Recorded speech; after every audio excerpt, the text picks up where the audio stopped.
Hey, and welcome to Daddy Mojo. It's the podcast where we'll talk about parenting, all-age comic books, toys, and more. Now, here's your host, Trey Burley. We often talk about how illustrated books are great when they can teach a lesson without kids knowing they're being taught a lesson or even taught something. And this is a perfect example of that.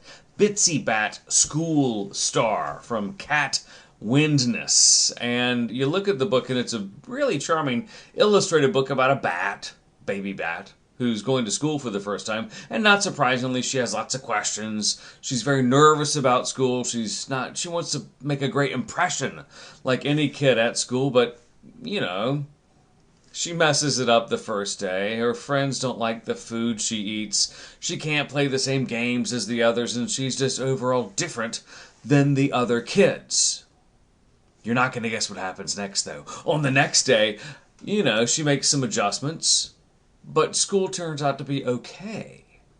And this sounds like a very typical, traditional illustrated book, one that you might have seen and heard before, and it's very charming. If you take it at that face value, it really is just a back-to-school book about, hey, be yourself, you're going to make mistakes, everything will be cool, give it a second try, come on back for the second or third day. But there's an autism spectrum to this book, Bitsy Bat School Star, because the illustrator and author, Cat Windness, herself has autism, but she's incorporated coping mechanisms that Bitsy Bat herself, the character, goes through. For example, about halfway through the book, in between the first and second day, when Bitsy has kind of a bad day and she freaks out that first day because it's kind of noisy and kind of bright, Bitsy comes back the second day with some noise-canceling headphones and some sunglasses, and she's still herself, and she has a great day at school. That's the other aspect of the book where it works on two levels, where if you don't want to acknowledge, or you don't even acknowledge, or you don't see the autism aspects of the book, you're like, oh, it's just a book about second chances at school, and everything's good, look at that, yee-haw.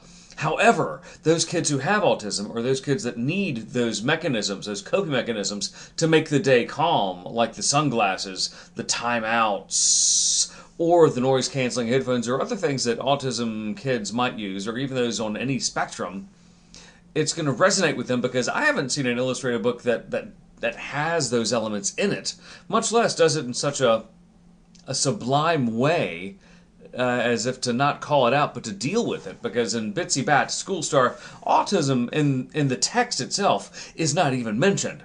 That's only mentioned at the back, in the liner notes, and that's for readers like me or you, teachers, educators, whatnot.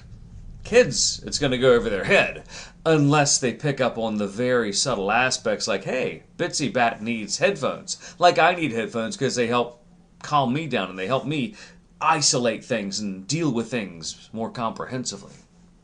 That's why I liked it. And you'll like it. It works on two levels like no other book we've seen. It is Bitsy Bat, School Star. And it's going to be great for those read-to-me kids, those storytime kids. I'm going to call them pre-K all the way through second grade. Thanks for listening to Daddy Mojo. Be sure to tune in next time. For more information on any of the things we talked about today, just check out the website, daddymojo.net, or hit us up at Daddy Mojo on social media.